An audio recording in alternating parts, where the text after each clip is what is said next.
Hablar de racismo y cristiandad es de suma importancia para poder llevar a nuestros espíritus a caminar sobre conceptos más amplios. Y así vamos a hablar de ese concepto de racismo que no es tan simple desde el punto de vista científico, más allá de la comprensión banal que tenemos de ese concepto, pues no posee un solo origen.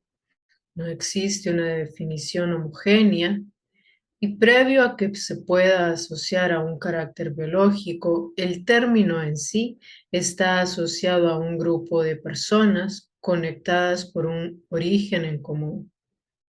En la Edad Media, aunque no había una clara separación de seres por el concepto de raza, sí existían posturas y estrategias etnocéntricas de interiorización con las cuales se justificaba saqueos e invasiones, donde podemos citar ejemplos como los de los africanos, indígenas, judíos y musulmanes.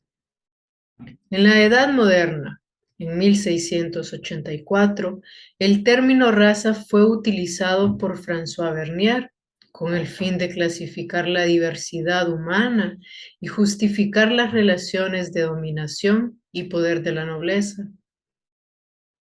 Por otro lado, el naturalista Carlos Linneo hizo una clasificación de la humanidad en 4 grandes grupos: americano, asiático, africano y europeo. Y quien utilizó el término raza para referirse a la humanidad fue el conde de Buffon.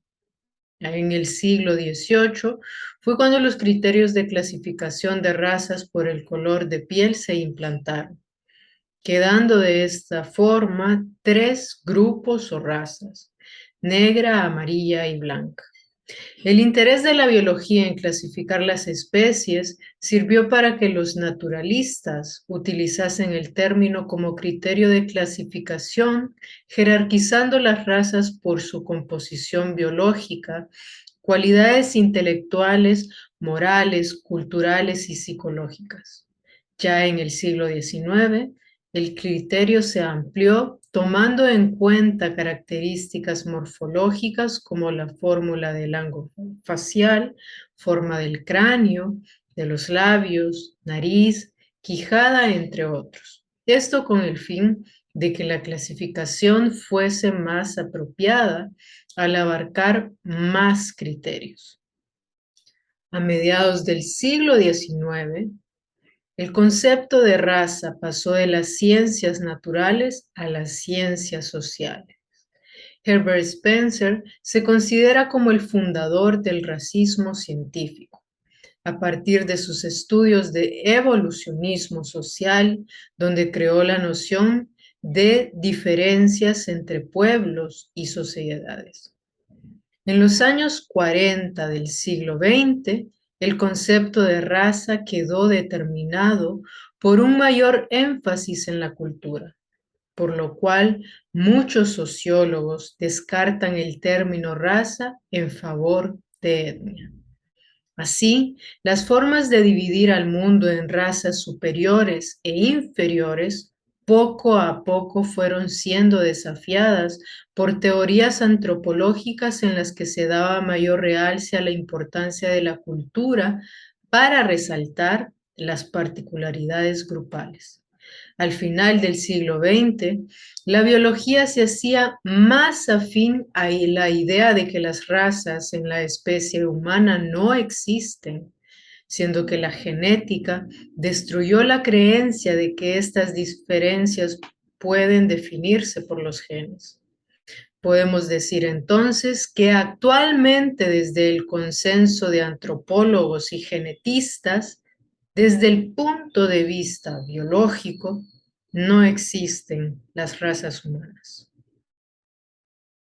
La doctrina espírita, por otro lado, nos trae valiosas aclaraciones sobre el tema, ya que en palabras de Richard Simonetti, Nos dice, la doctrina espírita tiene un valioso aporte a favor de la extinción de los prejuicios raciales, revelando que todos somos espíritus en evolución, sometidos a la experiencia de la reencarnación, y que podemos reaparecer en la Tierra como negros, blancos o amarillos, en cualquier continente o región, según nuestros compromisos y necesidades. Kardec nos dejó esta valiosa aclaración con la siguiente pregunta dirigida al mundo espiritual. ¿Estas diferencias constituyen especies distintas? La respuesta fue, ciertamente no. Todos son de la misma familia. ¿Son las múltiples variedades de un mismo fruto una razón por la que dejan de formar una sola especie? Y si queremos adentrarnos a los puntos de vista espirituales sobre cómo somos acogidos los seres humanos, claro está que dicha clasificación igualmente es obsoleta. El cristianismo como doctrina que deriva del Evangelio que nos fue entregado por el Maestro Jesús está basado en una perspectiva completamente amorosa, en un lenguaje igualmente amoroso. Esto significa que todo aquello donde se circunscribe una doctrina de amor no puede estar basada en parcialidades. No puede haber extremos a favor de unos y en detrimento de otros. Es por ello por lo que podemos decir que la cristiandad o el cristianismo es completamente contrario a las ideas de racismo, puesto que en la verdad que se enmarca en las leyes universales, tales como la magnánima ya mencionada que es el amor, abriga a todo ser sin distinción alguna. Podemos puntualizar en el error en el que muchas veces los seres humanos hemos caído. Por ejemplo, intelectuales, científicos y religiosos apoyando ideas sobre la superioridad e inferioridad de razas en la justificación de actos contrarios a la justicia y el amor, en que su conciencia o su espíritu aún no había o no ha alcanzado el punto donde su ser pueda estar más afín con la realidad de Dios. Este punto en específico pone de manifiesto cómo el desarrollo espiritual es independiente del grupo social al cual el ser pertenece, puesto que todo aquel incapaz de concebir la igualdad entre sus hermanos es asimismo un espíritu con un desarrollo muy incipiente. Entonces, podríamos así encontrar a seres por todas partes del globo terrestre y ver estas diferencias en su comprensión y sensibilidad espiritual, siendo que esto define características de mayor peso sobre lo que se refiere al desarrollo de un ser. Un espíritu que ha dado pasos agigantados es aquel que trabaja por el bien común. Es aquel que se presta al servicio donde el rostro del que sirve no tiene la menor importancia.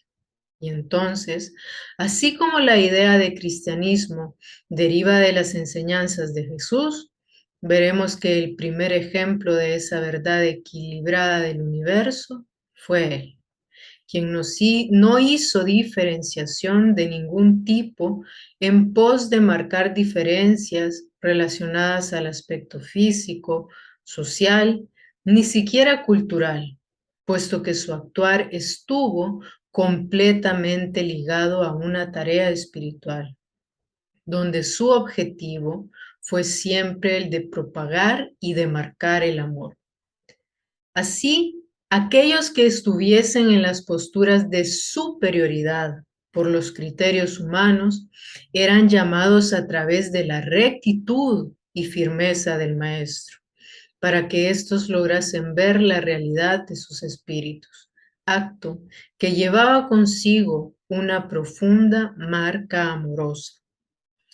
Es así como se establece rotundamente que todo cristiano debe ser un ser que ama a sus hermanos independientemente de cualquiera que sea su origen, posición o características morfológicas, sociales y culturales.